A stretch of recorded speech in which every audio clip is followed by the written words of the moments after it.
Hi everyone, welcome back to my channel. So today, I'm telling you a story. I haven't made a story time video in a long time. I think it's been almost a year since I've done one, and I get people asking me all the time, why don't you do another story time? That's what you used to do all the time, and you guys are right. They used to be my absolute favorite thing to film, and they still kind of are. But in order to film story times, you need something to tell. And I just haven't had anything interesting to make videos about. One of my biggest pet peeves on YouTube is when people tell stories that are really overly embellished and you can tell they're just trying to make something out of nothing in order to get a video up.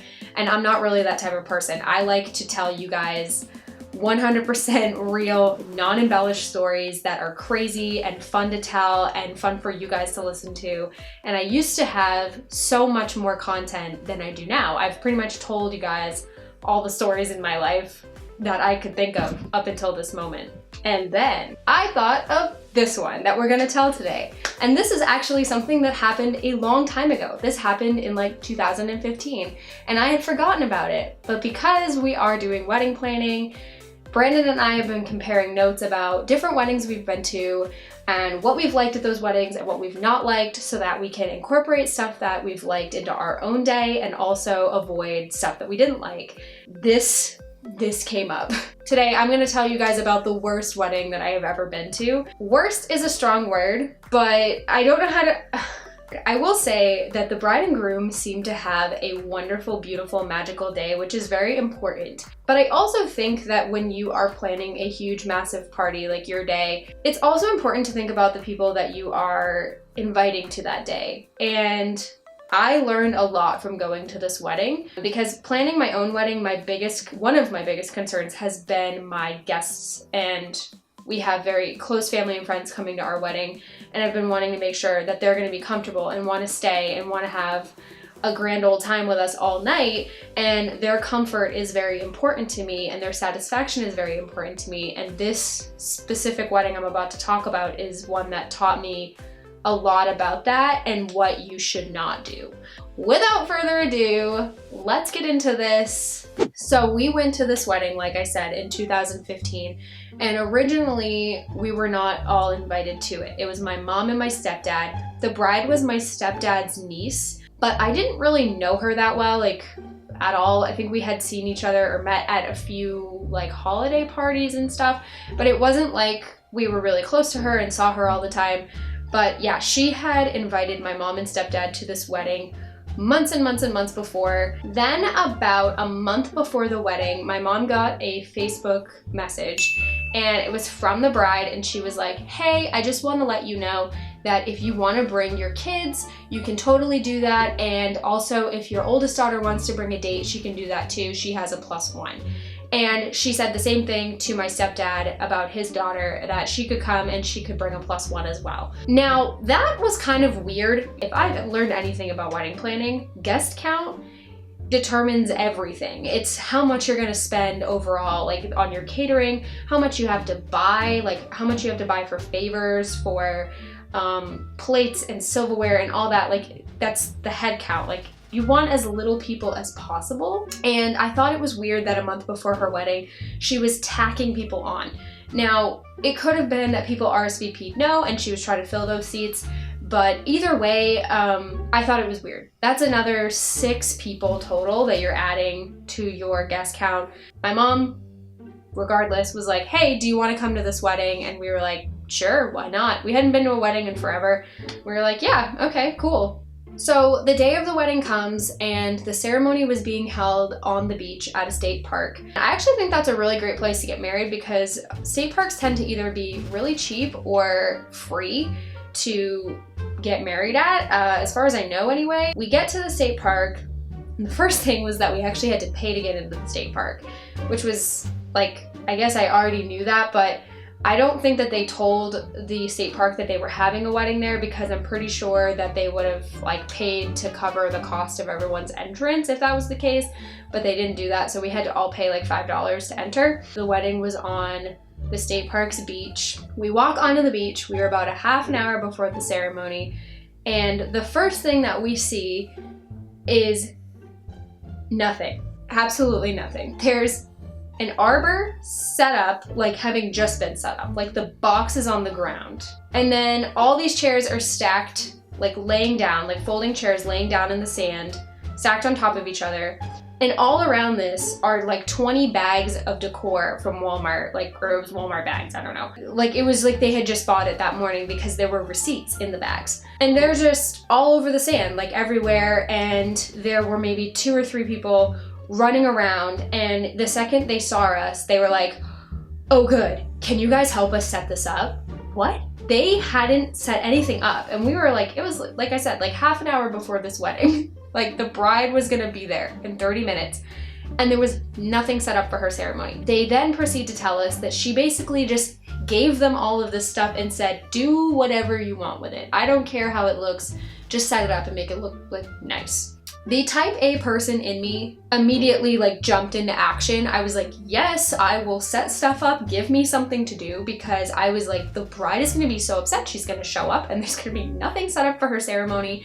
The chairs weren't even out. It was just so weird. And there were guests coming in behind us who were just like, is this the right place? Because it just didn't seem like a wedding was gonna take place there in 30 minutes. My mom and me and Brandon and we all, like my stepdad, we all go running and like are pulling chairs up and like setting them up in the sand, and Brandon and my stepdad were doing that, and my mom and I are like tying bows on stuff because there was like random ribbon, and we're making like little aisle like those little hook things like with the little, we're tying bows on them and hanging like little like flower balls off them, and like just trying to make something of what we had because there was no direction. It was just make it look nice.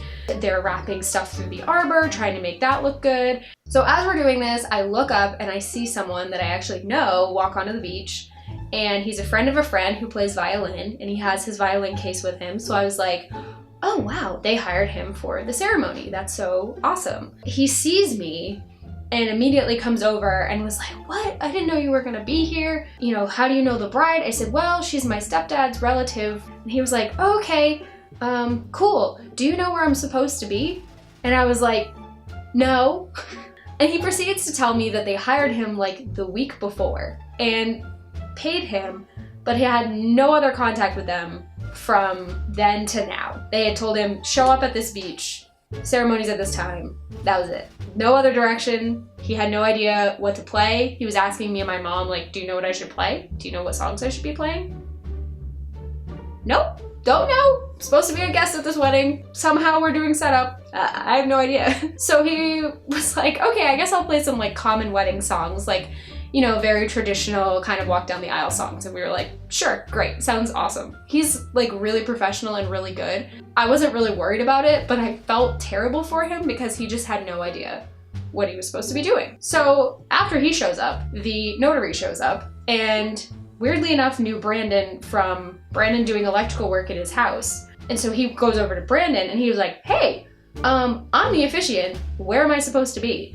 And Brandon was like, I don't know, I'm a guest. He had a script with him for the ceremony, and that was it. And he was like, yeah, we didn't do a rehearsal, so I have no idea, you know, of the flow of this. I have a script and that's it. And Brandon was like, okay, well, let's hope everything goes okay. So as this is happening, the groom shows up, which was actually helpful because the groom was able to take the officiant off to the side and talk him through whatever they wanted, and we didn't have to worry as much about that. But we had to continue setting up this space.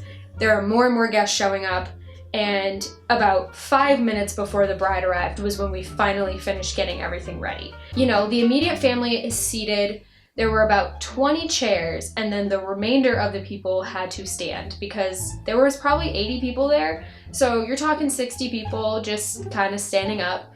We kind of made an aisle with the people because the front 2 rows of chairs really didn't make much of an aisle. We were kind of making it up as we went along because, again, there was no plan. It was just winging it completely. The bride arrives, and so I was thinking she was gonna be like dressed really casually, but she was in a beautiful formal gown. It was a satin fit and flare. It was really, really pretty. She looked stunning. Her bridesmaids all looked amazing. They were all very fancy.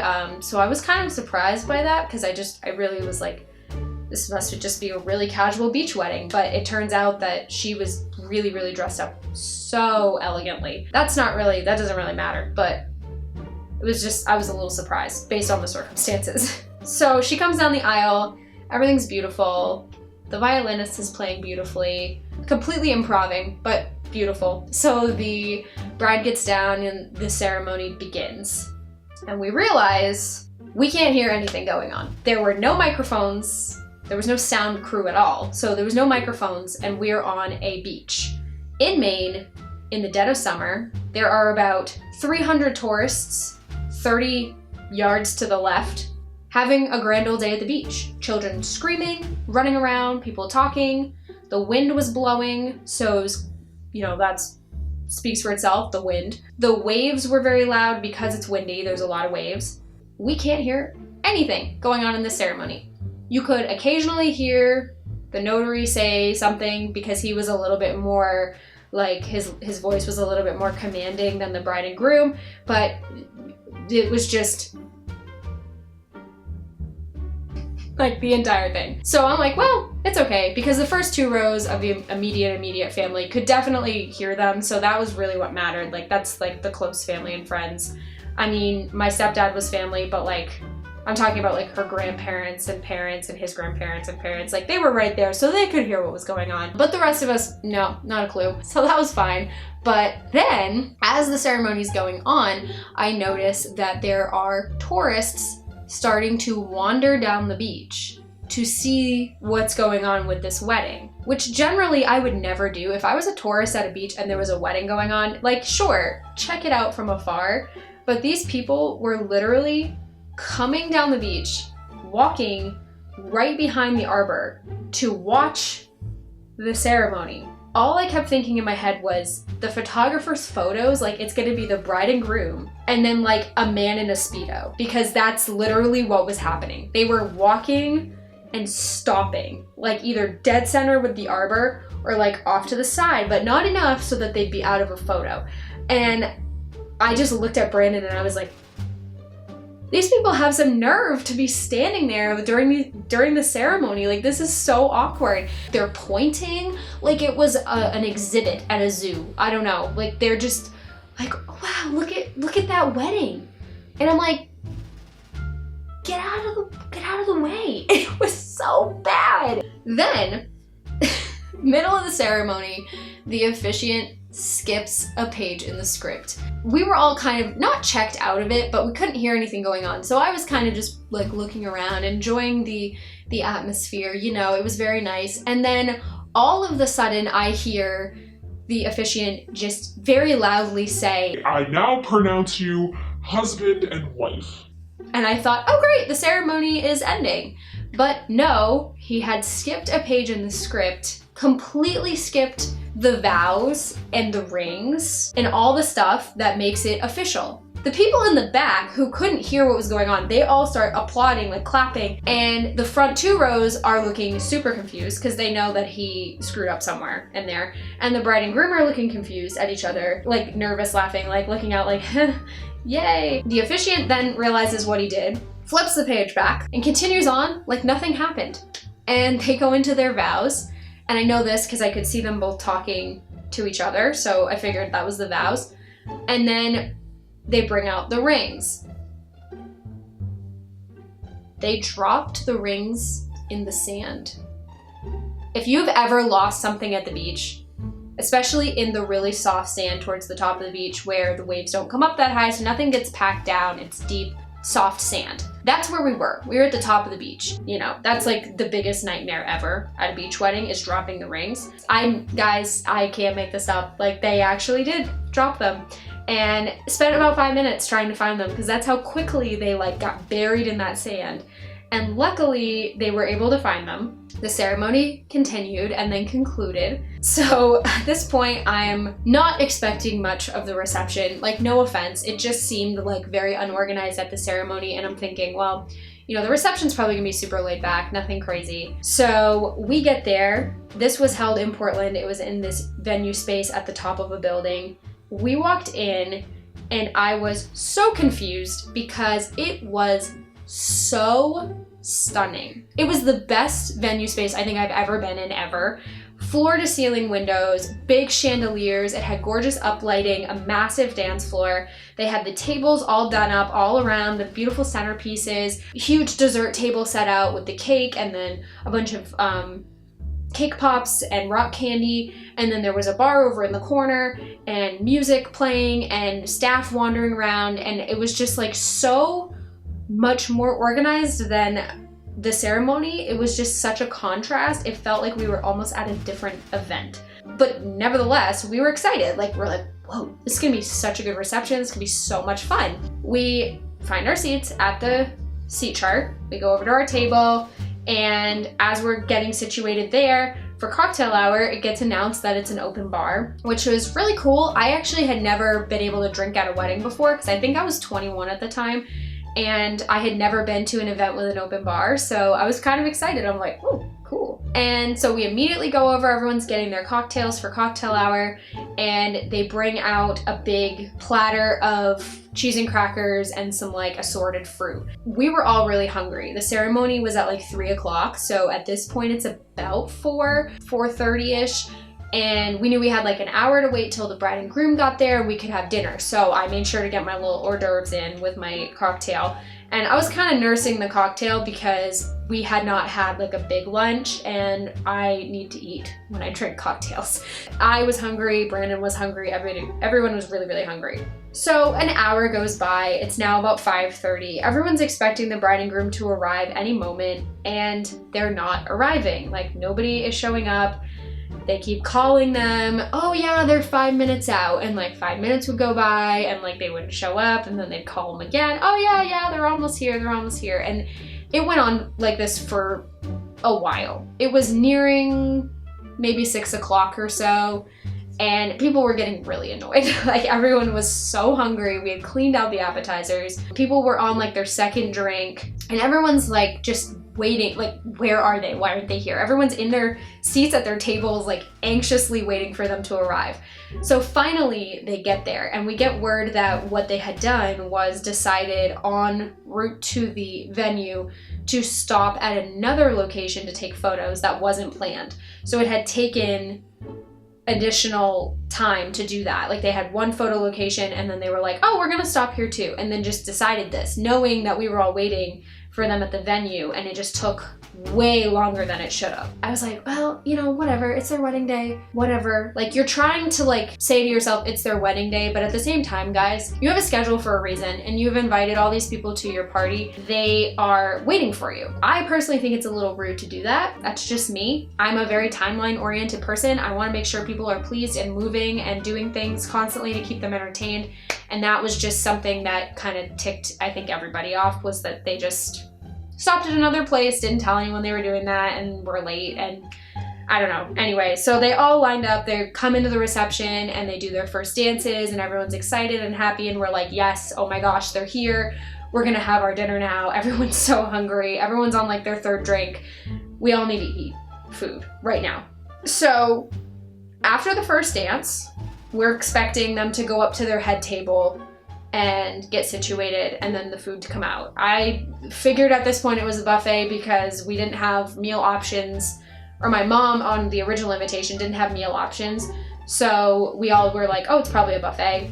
And then the DJ just starts up some dance music.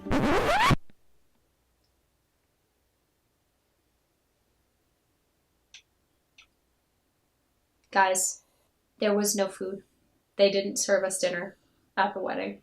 This invitation had been on our fridge for months and months and months. My mom had known about this wedding for months and months and months, and nowhere on the invitation did it say that there was no dinner being served. It made absolutely no sense to me because we all had place settings. Like, we were sitting at a table, we'd been assigned a table. We had plates on the table. Where was the food? There wasn't any food. They did not serve a dinner. They did not serve a meal. Now, this wedding was at dinner time. The reception, I should say, is at dinner time. It is now 6:30 or so. We're all so hungry. Like, everyone is so hungry.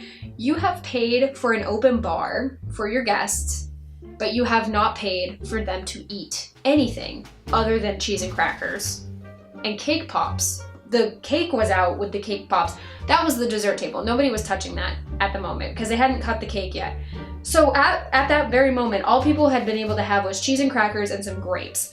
And then unlimited cocktails. If you're gonna have a reception where you don't feed people a meal, you have to tell them. There was no indication on the invitation. My mom, she had brought my two sisters who are young children at the time. My mom would have made sure that they had food. We would have made sure we had food had we known, but nobody knew. And even the immediate family didn't seem to know because everyone was kind of like, none of us want to dance right now. Where is the food? Where's the dinner? No dinner. No dinner. Also, people, like I said, we're a few cocktails in. We've just sat for an extra almost 45 minutes for cocktail hour. So people were just like, all right, what else? You know, I guess we'll just stand around and drink more cocktails. Then to find out there was no food to like soak all that alcohol up was just so disappointing and upsetting and confusing and didn't make any sense because there was a catering staff there. They had brought out the hors d'oeuvres. So bizarre. So what ended up happening was people started to leave and people started to go down the street. We were in the heart of Portland, so there's plenty of places around to eat. And Brandon and I actually left for 45 minutes to go get Five Guys during the reception. And then we came back. Some people did not come back. She definitely lost a chunk of her crowd because people were just so hungry and they were like, all right, we can't stay here. This reception goes till 11 o'clock. How the heck are we supposed to stay here till 11 with no food?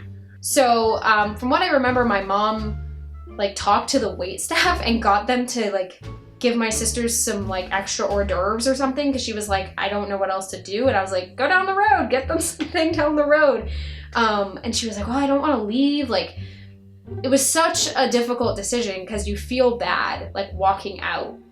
So the reception is going on and on and on. We finally had cake, so everyone got cake pops and rock candy, which again, not really gonna sustain people that have been drinking at an open bar. Personally, that's just how I feel about it. I need something heavy if I'm drinking cocktails because like something sweet and sugary almost like makes it worse for me. It makes me feel sick. So the reception goes on until about, I would say 9:30 or 10. And then the DJ announces that we're gonna have a late night snack. And I was hungry again at this point. We had eaten at 6:30 and we were like, oh, like a late night snack, what is it gonna be? Is it gonna be like mashed potato bar or late night pizza or something like really greasy, good comfort food for us to eat at the very end to take home or whatever? Guys, it was an oyster bar. 10 o'clock at night, oyster bar on ice. A raw bar. I'm from Maine. I hate seafood. I'll just say it now. I know a lot of people also in Maine that don't really like seafood. It's kind of like stereotypical. Everyone's like, oh, all the Mainers love seafood. No, I actually don't. And even if I did, at that time of night, after drinking cocktails and having cake pops, who wants oysters as a snack? That's not a snack. I'm sorry. A raw bar to me is like an hors d'oeuvre.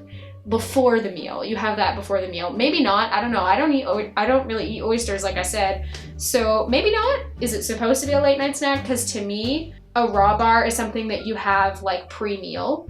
So it's like they did everything in reverse, except there wasn't a meal. So it was just so weird. And you know seafood is expensive. So they probably spent a good chunk of money on that raw bar and it sat there. No one touched it. None of the guests wanted anything to do with it. The DJ, I think at one point even made an announcement like, don't forget, there are the oysters over in the corner there, straight from Maine, blah, blah, blah. And I'm like, no.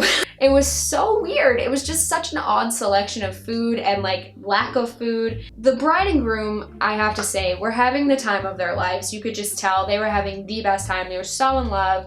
As far as I know, they're still married and like everything's fine with them.